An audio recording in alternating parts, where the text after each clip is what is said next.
베드로전서는 다시 한번 여러분들에게 말씀드리기를, 하나님께서 초대교회 교인들, 하나님을 믿고 예수 그리스도를 따른다는 그 이유로 핍박을 당하고 고난을 당하고 어려운 그러한 상황에 놓여 있는 그들을 우리 하나님께서는 격려하시기 위해서, 그러한 가운데서도 그들의 신앙을 저버리지 않고 꾸준히 따라갈 수 있기를 목적으로 두시고 주신 그러한 귀한 말씀이라는 것을 우리는 기억을 하면서 계속해서 베드로 전서의 말씀을 대하면은 조금 더 의미 있는 그러한 말씀의 시간이 되지 않나, 그렇게 생각이 됩니다.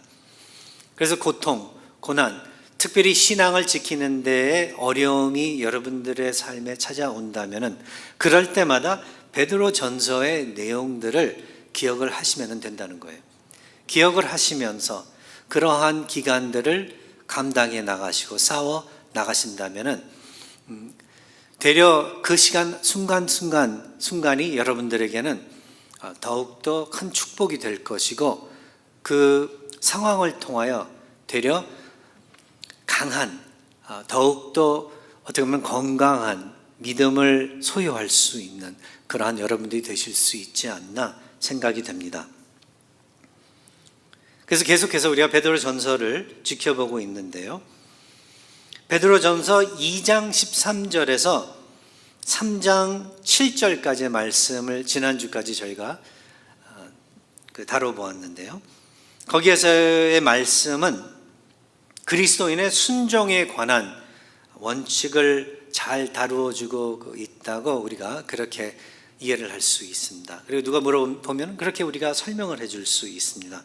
순종이 무엇인가? 이 세상을 살면서 일반적으로 우리 사회를 향하여, 우리 주위에 있는 많은 사람들을 향하여, 특별히 권위의 위치에 있는 그러한 상대를 우리가 두고서 기독교인들로서 우리가 어떤 순종을 보일 수 있나, 그 순종의, 그리스도인의 순종이 그 무엇인지 그것에 관한 원칙을 잘 다루어주고 있다라고 우리가 그렇게 이야기를 할 수 있습니다.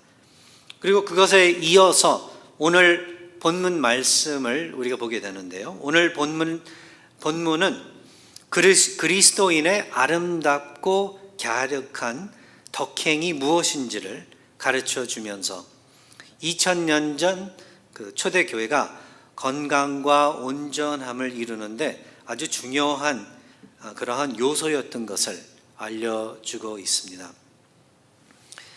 이 미덕은 오늘날 이 시대 모든 교회에게도 역시 매우 중요한 역할을 한다는 사실을 우리는 깨달아야 할 것입니다. 이 자리에 함께 하신 여러분께서는 그리스도인의 덕행이 무엇인지를 다시 한번 확인해 주시고, 뉘우치셔야 하는 부분이 있다면 제대로 뉘우치시기를 바라며, 새롭게 배우고 또 새롭게 적용해야 하는 부분이 여러분들의 삶에 있다면 또 잘 터득하셔서 하나님께 영광과 기쁨을 돌리시는 그러한 신실한 성도가 되시기를 바라는 바입니다. 그래서 먼저 오늘 본문 8절을 함께 보시기로 하겠습니다. 8절을 다시 읽겠습니다.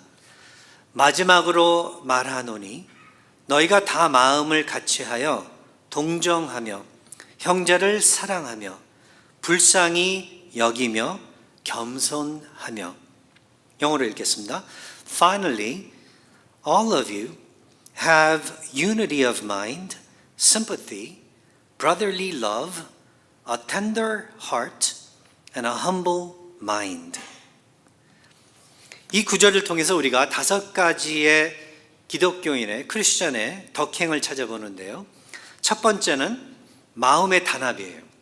그리고 두 번째는 동정심, 그리고 세 번째는 형제의 사랑, 그리고 네 번째는 불쌍히 여기는 마음이라고 그렇게 우리나라 성경은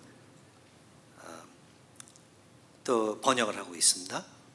그 다음에 다섯 번째는 겸손한 자세, 이렇게 이야기를 하고 있습니다. 그래서 이 5가지의 덕행을 우리가 먼저 살펴보겠는데요, 이 덕행들을 살펴보면서 또 기억을 하셔야 될 게, 이 말씀이 이 덕행을 우리에게 전달해 주실 때 이것이 믿는 사람들에게 전달되었다는 것, 교회로서, 그리고 섬기는 사람들이, 교회를 섬기는 사람들이, 그리스도인들이 지켜야 되는, 품어야 되는 그러한 미덕이라는 것을 우리는 기억을 하면서 한번 이 하나하나를 우리가 지켜본다면은, 한번 examine해 본다면은 이게 우리들에게 도움이 되고, 그리고 우리 교회에게 큰 축복이 될 수 있다는 것을 기억하시기 바랍니다. 첫 번째, 마음의 단합. 영어로는 unity of mind라고 그렇게 번역을 하고 있습니다. unity of mind. 마음의 단합. 이 단합은 하나님의, 그렇다면 뜻을 기초로 두고 이루어지는 마음의 단합을 이야기하고 있다는 것을 기억하시기 바랍니다. 예수님의 복음이 다양한 성격과 생각과 마음을 가지고 있는 그 많은 그리스도인들을 그 한 방향으로, 똑같은 방향으로 전진해 가게 하는 단합이라는 거예요. 이 세상 사람은 여러 가지 다른 이유로 단합을 이루려고 그렇게 하지만, 인류 역사와 우리 개인적인 경험을 통해 알 수 있는 건, 그런 단합은 온전하지 못하고 오래 가지 않으며 항상 실패로 끝을 맺는다는 것을 갖다 우리는 알 수 있다는 거예요. 기억을 할 수 있다는 거예요. 그 이유는 왜 그럴까요? 다른 거 아닙니다. 인간의 타락함 때문에 항상 드러나는 이기심, 그 이기심 때문이라는 거죠. 이기적인 인간의 그러한 성품 때문에. 그래서 늘 단합한다고 외치고, 단합하려고 모이고, 단합한다고 해서 크게 시끄럽게 떠들고 하지만, 결국 그 맺는 열매는 하나님께 영광되는 그러한 그 열매가 아니고, 결국 인간에게 어떻게 하면 영광을 돌릴 수 있을까 하는 그러한 차원에서 끝을 맺고 만다는 것을 우리는 늘 체험을 한다는 거죠. 그런데 그리스도인들이 교회에서 이루어야 하는 마음의 단합이란, 오늘 이 성경 말씀에서 우리에게 전달되는 이 마음의 단합은 절대로 이기적인 성격을 가져서는 안 된다는 거예요. 인간 중심이 돼서는 절대로 안 된다는 것입니다. 그래서 어떻게 하면 내가 제일 유리할까? 어떻게 하면 내가 제일 손해를 안 볼까? 그렇게 질문을 하면서 그 자체가, 그 마음 자체가 단합하는 우리의 이유가 돼서는 절대로 안 된다는 뜻입니다. 이 유혹이 얼마나 큰지 모르겠어요. 여러분들도 그러시겠지만 목사들도 마찬가지예요. 하나님의 이름으로 하나님의 뜻을 이루기 위해서 하나님께서 주신 말씀을 순종한다고 그렇게 이야기를 하면서도 막상 어려운 결정을 해야 된다든지 아니면 어려운 일에 부딪히게 되면은 나도 모르게 내가 안 다치려고, 어떻게 해서든지 손해 안 보려고, 어떻게 하면은 내가 먼저 될 수 있을까가, 그게 유혹으로 찾아오는 게, 이게 우리들의 그 연약한 현실적인 모습이라는 거예요. 이럴 때를 대비해서 우리 하나님께서는 이 말씀을 주시는 거예요. 아니다.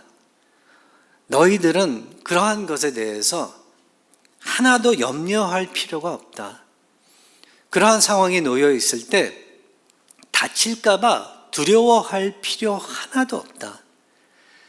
이 온 세상이 흔들리고 어려움, 고통, 고민에 빠지고 두려움에 빠질지라도 너희들은 그럴 필요가 없다.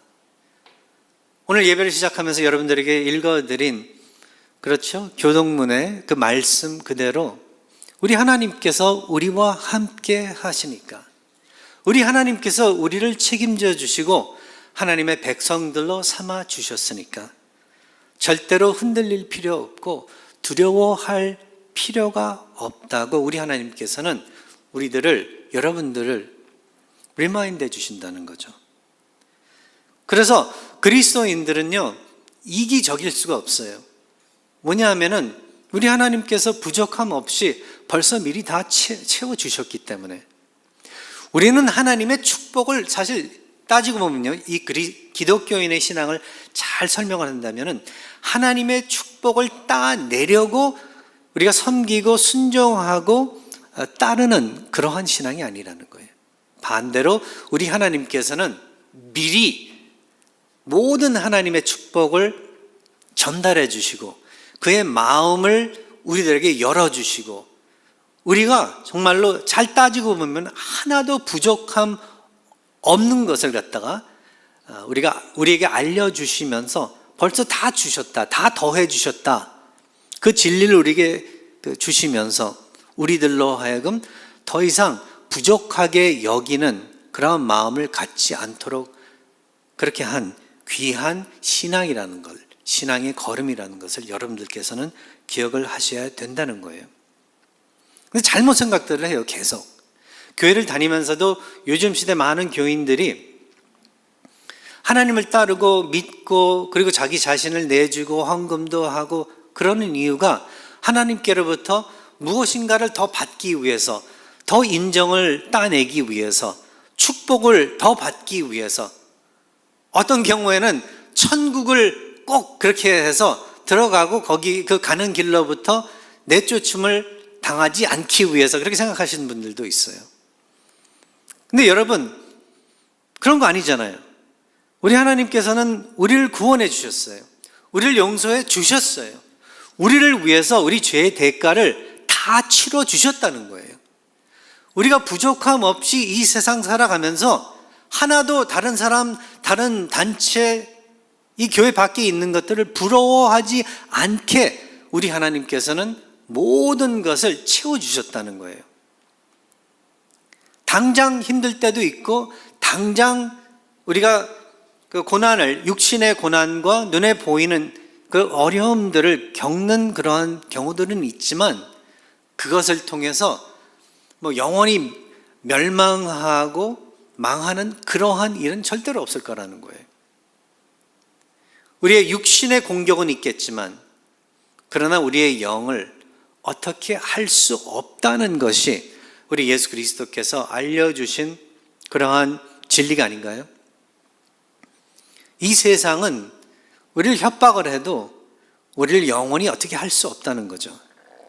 영원히 어떻게 인간을 어떻게 하실 수 있는 존재가 있다면 우리 하나님밖에는 없다는 것을, 그래서 두려워할 존재가 있다면은 사실 인간으로서 이 하나님을 두려워해야 되는데 많은 사람들이 그것을 모르고 다른 것을 두고 거기에다가 자기의 목숨들을 걸면서 매달려 두려워한다는 게 그게 불쌍한 모습이라는 거예요. 근데 그리스도인들은 절대로 그러지 말아야 된다는 거예요. 그럴 필요가 없다는 거예요. 왜냐하면 우리 하나님께서 그의 백성을 사랑하시고 그 사랑 안에서 그들을 품어 주시기 때문에, 그래서 우리는 이기적인 이유로서 단합하는 게 아닙니다. 우리 하나님의 뜻을, 우리 하나님 때문에, 우리 예수님 때문에 단합하는 그러한 사람들이라는 것입니다. 오로지 하나님의 그래서 나라와 그의 의를 이루는 것이 전적인 목적으로 마음의 단합을 이루어야 건강한 교회로 남아 있을 수 있고, 그래야만 이 세상에서 예수님을 올바로 증거할 수 있다는 원칙을 여러분께서는 항상 기억하시기 바랍니다. 그리고 두 번째, 동정심. 영어로는 sympathy 아니면 compassion이라는 말을 쓰고 있는데요. 성도들 사이의 이해심, 서로의 아픔과 기쁨을 그렇게 나누면서 이해하며 그 가운데 서로 힘을 더해주는 그러한 덕행을 두고 하는 이야기죠. 교회에 와서요, 교회에 와서까지 서로 눈치를 보고 교회에 와서까지 기쁨보다는 더 스트레스를 받고 간다면은 그것만큼 더 큰 비극이 없는 것 같습니다. 제가 예전에 사역을 하던 그 교회에 제가 처음 갔을 때 저를 픽업을 하러 나온 형제가 하나 있었어요. 공항에 픽업을. 제가 그때 인터뷰를 하러, 그게 3년도였었던 것 같은데, 지금 기억을 해보니까. 저를 픽업을 하러 온 형제가 있었습니다. 근데 그 형제하고 이야기를 하다가 보니까 알고 봤더니 교회를 오랫동안 안 나가다가 교회를 얼마 전에 나오기 시작을 했다는 거죠. 그래서 그 교회에 다시 나오게 된 지 얼마 안 됐다고 그래요. 그래서 제가 미안하지만 어떻게 해서 교회를 안 나가게 됐었는지 제가 질문을 해봤어요. 그랬더니 이런 이야기를 하더라고요. 교회를 나오면은 기뻐해야 되는데 기쁘지 않고, 나오면은 마음이 평안해야 되는데 평안하지 않고, 더 눈치 보게 되고, 되려 서로 이해해주고 자기 마음의 아픔과 그리고 기쁨과 이러한 것들을 마음 놓고 나누어야 되는데 그러지 못해서 나중에는 결국 그것을 견디지 못해서 자기가 나갈 때마다 더 신경질 나고 화나고 뭐 그래서 한동안 안 나왔다고 그런 이야기를 하더라고요. 제가 이제 그 자리에서 뭐 그걸 가지고 그 친구와 따지고 뭐 그 친구와 그걸 가지고서 뭐 의논을 하고 그럴 수 있는 상황은 아니었었습니다. 그러나 제가 거기에 이제 담임으로 가게 되면서 그 친구와 많은 시간을 보내게 됐었고, 그리고 제가 또 깨달은 것도 많았었는데 그 중에 하나가 교회로서 우리가 정말 갖추어야 되는 덕행이 여러 가지가 있는데 성경을 보니까 그 중에 하나가 이거구나. 동정심. 서로가 서로를 정말 이해해 주는 것. 서로의 아픔과 기쁨을 마음 놓고 나누면서 서로에게 힘이 돼 주는 것. 로마서 12장 15절의 말씀대로 즐거워하는 자들과 함께 즐거워하고 우는 자들과 함께 울라 하신 이 말씀 그대로 그러한 안전의 공간이, 모임이, 공동체가 돼야 되지 않나, 그런 생각을 해봤습니다. 많은 성도들이요, 교회 다니면서 평안하지 않은 그러한 간증들을 많이 듣게 돼요. 뭐 이유가 이래서 그렇고 저래서 그렇고 여러 가지 이유들이 있습니다. 그런데 사실 쉽게 이야기한다면 성경에서 우리 하나님께서 원하시는 그러한 이러한 이 덕행을, 미덕을 갖추지 못해서, 그리고 갖추지 못한 그 이유는 우리 하나님을 제대로 이해를 하지 못하기 때문에, 예수 그리스도를 기억하지 못하고 있기 때문에 그렇지 않나, 그렇게 생각이 들었어요. 2010년도에 그러고 난 다음에 이 교회로 제가 부임을 하게 됐는데, 여기서 처음에 와서부터 지금까지 늘 기도하면서 하나님께 간구한 건 이 교회가 정말 아름다운 하나님의 백성들이 모여서 서로에게 격려하고 기쁨을 나누고 슬픔도 나누고 서로 눈물을 닦아주는 그러한 교회로서 서 있기를 바라면서 지금까지 와 봤는데요. 그래서 용서도 하고 평화를 이루는 그러한 삶을 살 수 있도록, 그리고 가르침도, 그리고 이 세미나도 가져봤었고, 저는 저 나름대로 기도하면서 여러분들과 화목을 이루기를 힘써봐 보았는데, 그러한 가운데서도 사탄은 늘 틈을 타려고 하고 어떻게 해서든지 우리들의 연약함을 이용을 해서 교회를 나누려고 하는 그러한 경우들이 늘 있었던 것을 뒤돌아보는데, 그런데 밖에 제 동료 목사님들의 이야기들, 간증들을 들어보면은 아무것도 아닌 것을 갖다가 제가 알게 돼요. 그런데 하나 확실한 건 교회라는 게 하나님의 은혜로서 서 있는 거지 인간의 어떤 능력으로서, 노력으로서 서 있는 것이 아니다. 인간은 뭐 이게 뉴욕이건 여기건 이스트 코스트건 웨스트 코스트건 상관없이 인간은 타락해 있기 때문에 내버려 두면은 언젠가는 처음에는 단합한다고 막 그러고 동정한다고 그러고 아름다운 공간을 만든다고 그러지만 결국 다 찢어질 수밖에 없다는 것을 우리는 알아야 된다는 거죠. 그래서 우리 하나님께서 보여주신 패턴대로 우리가 연약하다는 것을 먼저 인식을 하고 죄인이라는 것을 갖다가 먼저 기억을 하면서 늘 조심하고 하나님께 돌아가서 도움을 청하고 용서를 구하고 받은 그 도움과 용서를 가지고 서로를 또 도와주고 용서해주고 서로를 세워주는 그러한 삶을 우리가 살아야 된다는 것을, 또 그렇게 하나님의 영광을 또 지켜야 된다는 것을 교회 안에서 그렇게 마음에 제 나름대로 그렇게 체험을 하게 됐습니다. 그 친구, 저를 픽업을 해왔던 친구 아직도 저와 친해요. 지금까지도 그래서 연락을 하고, 여기 오면은 저 찾아오고, 저는 동부에 가면 그 친구 찾아가고, 저희 교회를 위해서도 기도 많이 해주고, 알게 모르게 저희 교회 사역을 위해서도 헌금까지 보낸 적이 있어요. 그런 거 보면서 하나님 안에서 제대로 된 어떤 이 성도들 사이에 친교, 친목, 사랑을 이루게 되면은요, 그 관계는 평생 간다는 것을 갖다가 또 체험을 하게 됐습니다. 이 교회에서도 여러분들을 제가 볼 때마다 얼마나 감사드리는지 몰라요. 얼마나 감사드리는지 모르겠습니다. 여러분들께서 서로에게 보이시는 그러한 사랑과 동정심, 컴패션 얼마나 크고 그리고 얼마나 아름다운지 모르겠습니다.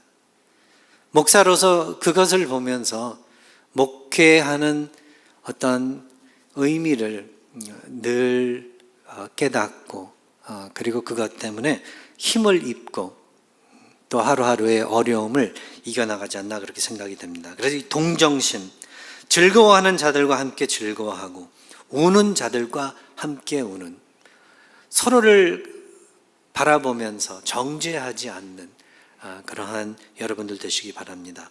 그리고 세 번째, 형제의 사랑, brotherly love. 제가 전에 사역을 했던 데가 필라델피아예요. 필라델피아. 네, 필라델피아. 그 필라델피아라는 도시의 이름이 바로 성경에 나오고 있는 이 단어를 따서 주어진 이름이에요. 형제의 사랑, 형제의 사랑, 필라델포스, brotherly love라는 그러한 의미를 갖고 있습니다.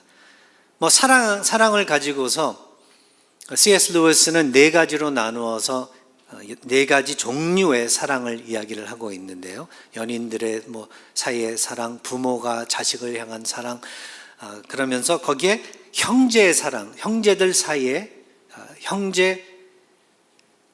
그러니까 형제를 친형제같이 그렇게 여기면서 나누는 사랑, 그것에 대해서도 이야기를 하고 있는데,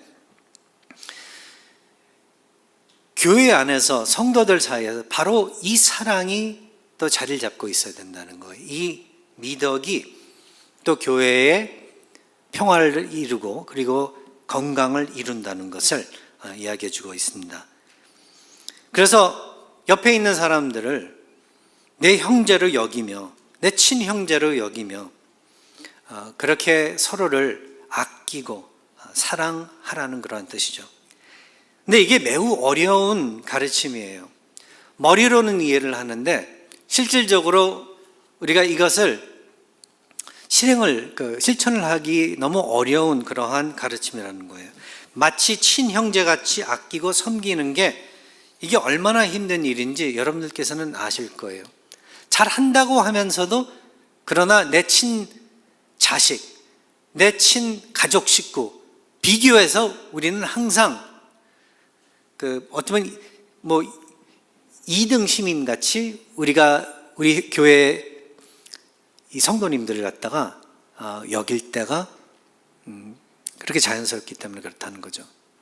근데 우리 하나님께서는 만일 교회가 건강하게 서 있기 위해서는 이러한 어떻게 보면 내 친형제보다 친자식보다 어떤 친척 관계보다 훨씬 더 성도들 사이에서 교회 안에서의 관계가 두껍고 그리고 강건해야 된다는 것을 이야기해 주고 있습니다.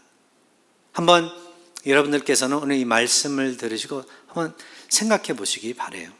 그 네 번째, 불쌍히 여기는 마음. eusplanknos라는 그러한 단어를 쓰고 있는데요. 헬라어 단어를 쓰고 있는데 영어로는 tender heart라는 그러한 번역을 하고 있습니다. 부드러운 마음, 강팍한 마음의 반대죠. 여러분, 서로가 서로를 대할 때, 이렇게 대화를 나눌 때도 그렇고 부드러운 마음으로 대하는 게 이게 굉장히 드물다는 것을 갖다가 아마 알게 되실 거예요. 사회생활을 하다가 보면 우리가 마음이 부드럽기는 보단 강팍해져요. 사람들과 대하다가 보니까 실패도 많이 해보고 그리고 배신도 당해보고 실망도 많이 하다가 보니까 마음이 점점 굳어지는 것을 갖다가 우리가 알게 될 거예요. 그리고 그 굳어진 마음을 교회에 가지고 와서 또 성도들 사이에서도 그렇게 표현을 하는 것을 갖다가 우리 많이 목격을 하게 됩니다. 근데 교회 안에서 우리 하나님께서 저희들에게 또 다시 한번 뉘우치게 하시는 게 그래서는 안 된다. 우리가 깨어서 부드러운 마음으로서 서로를 대하고 그리고 늘 우리나라 성경에서는 불쌍히 여기는 마음이다. 서로를 볼 때 내가 이해가 돼. 저 사람이 왜 저러는지, 저 사람이 왜 나한테 이렇게 거칠거칠한지, 왜 오늘 이렇게 기분이 안 좋을까, 이것을 갖다가 잘 받아들일 수 있는 너그러운 마음, 그리고 그 부드러운 마음으로서 그를 대할 수 있는, 그에게 미니스트리를 할 수 있는, 사역을 할 수 있는 우리가 되라고 우리 하나님께서 이 말씀을 주시는 거죠. 불쌍히 여기는 마음. 그다음에 다섯 번째, 겸손한 자세. 영어로는 humble mind라고 이렇게 번역을 하고 있습니다. 타페이노 프론이라는 헬라어를 쓰고 있는데요. 이걸 또 다른 영어 그 번역에서는 courtesy, 그러니까 공손함, 정중함이라고 또 그렇게 번역을 하는 것을 우리가 읽을 수 있는데요. 이것도 마찬가지예요. 성도들과 성도들 사이에 이건 어떤 에티켓을 두고서 하는 말인데요. 성도와 성도 사이에서 우리가 보여야 하는 그리고 우리가 다루어야 하는 우리가 엑서사이즈 해야 되는 그러한 에티켓이 있다는 것을 또 우리 하나님께서는 말씀을 통해서 이야기를 해주고 있습니다. 무시하거나 업신 여기지 않는 그러한 정중함, 공손함을 우리는 기억을 해야 될 것입니다. 하나님께서 은혜로 우리를 용서해 주시고 세워주셨다고 그래서 그렇다면 여기에서도 보면은 서로가 서로를 향하여 버릇없이 대해서는 또 안 된다는 거죠. 우리나라, 사실 우리 한국 사람들이 어떻게 보면은 잘 이해하기 쉬운 점인 것 같아요. 왜냐하면 우리나라에 어떤 이 매너 아니면 에티켓이 항상 있기 때문에 서로가 서로에게 존중이 대해주고 갖추어야 되는 그러한 것이 어려서부터 우리는 알아왔었기 때문에. 그리고 목적은 바로 다른 거 아니에요. 미국에서도 보면 이 매너에 대한 책들이 많이 있는데 에티켓에 대한 책들이 많이 나와 있는데 이유는 다른 게 아니래요. 다른 게 뭐 자기를 위해서가 아니라 상대하는 그 상대편이 더욱더 덕을 얻게 그렇게 하기 위해서, 그를 위해서, 상대를 위해서 내가 갖추어야 되는 그러한 것이라는 것을 우리는 알 수 있습니다. 미국 생활을 하다가 보니까 이 에티켓, courtesy 이러한 것이 점점 그 없는 그러한 경우를 많이 우리가 겪고 살게 되는데, 우리 하나님께서는 서로가 서로에게 보이는 에티켓, 서로가 서로에게 보이는 공손함, 정중함, 이것도 또 교회를 하나로 만들고 건강하게 만드는데 또 중요한 요소라는 것을 또 알려주고 있습니다. 우리나라 문화가 참 좋은 것 같아요. 그런 면에서는 존댓말 한다는 거. 영어는 존댓말이라는 게 사실 따로 없습니다. 해봤자 yes sir, yes ma'am 이거밖에 없어요. 근데 우리나라 말은 그냥 이야기하는 친구들 사이에 하는 말도 있는가 하면은 서로에게 또 정중히 공손히 그랬습니다, 저랬습니다 존댓말이 있죠. 여러분들께서는 더욱더 건강한 교회를 이루시기 위해서 또 이런 점도 생각해 보시기 바랍니다. 9절로 넘어가서 그 다음에 악을 악으로 욕을 욕으로 갚지 말고 도리어 복을 빌라. 이를 위하여 너희가 부르심을 받았으니 이는 복을 이어받게 하려 하심이라. Do not repay evil for evil or reviling for reviling, but on the contrary, bless. For to this you are called, that you may obtain a blessing. 여기서는 복수하지 않는 덕행과 축복하는 덕행을 이야기해 주고 있습니다. 누가 나한테 잘못을 해도, 누가 나를 해치려고 그렇게 해도, 교회 안에서 서로 생활을 하다가 보면은요, 그리고 특별히 어떤 일을 하다가 보면은 부딪힐 때가 있습니다. 그러다가 보면은 그 부딪힌다는 것 그 자체만을 가지고서도 저 사람이 나를 공격한다 그렇게 생각할 때가 있다는 거죠. 그리고 실질적으로 잘못할 때가 있어요, 서로에게. 집에서도 그러지 않나요? 가족 식구들 집에서 살면서 부부 사이에서도 그렇고 아이들과도 그렇고 잘못할 때가 있습니다. 근데 그럴 때 이것을 갖다가 세상적으로 생각을 한다면, 누가 나한테 잘못을 하면은 그 잘못한 것을 갖다가 늘 꼭 복수를 해가지고 그것을 갚는다 하는 그러한 개념들을 가지고 있는데, 기독교인들은 그래서는 안 된다는 것을 이야기해 주고 있어요. 복수 그 자체는 우리가 하는 것이 아니다. 그것은 우리 하나님께서 나중에 하시는 것이다. 그래서 우리 믿는 사람들은 그러한 모든 점들은 공정하고 공정하지 못하고 이건 다 하나님께 맡겨드리고, 우리는 우리 하나님께로 받은 그대로 악을 악으로 욕을 욕으로 갚는 게 아니라 반대로 그의 복을 비는, 그를 축복을 하는 그러한 삶을 살라고 또 그렇게 지시를 하고 계십니다. 성도들 사이에서, 교회에서 누가 나한테 조금 잘못했다고 그래서 맞습니다, 화를 낼 수는 있어요. 그것 때문에 마음을 상할 수는 있습니다.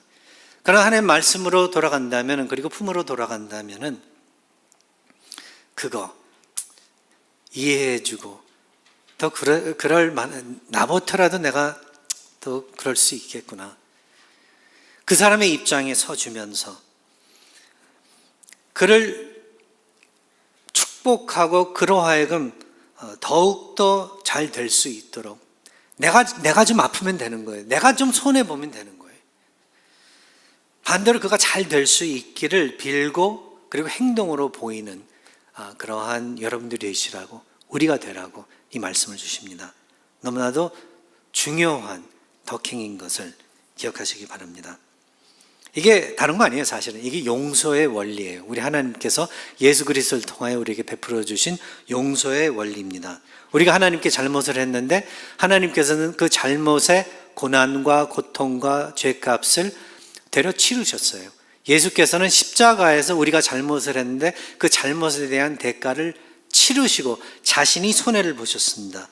그리고 그뿐만 아니라 우리가 잘 될 수 있게 그렇게 비시고, 우리가 하나님의 자녀들로서 그렇게 양자 사모를 얻을 수 있도록 축복해 주신 것, 오늘도 우리가 잘 될 수 있도록 그렇게 기도해 주시고 우리를 위해서 움직여 주시는 분이시라는 것, 예수께서 우리의 본이 되어 주셨다는 것을 기억하시면서 여러분들 신앙을 지켜주시고 이 교회를 지켜주시기 바랍니다.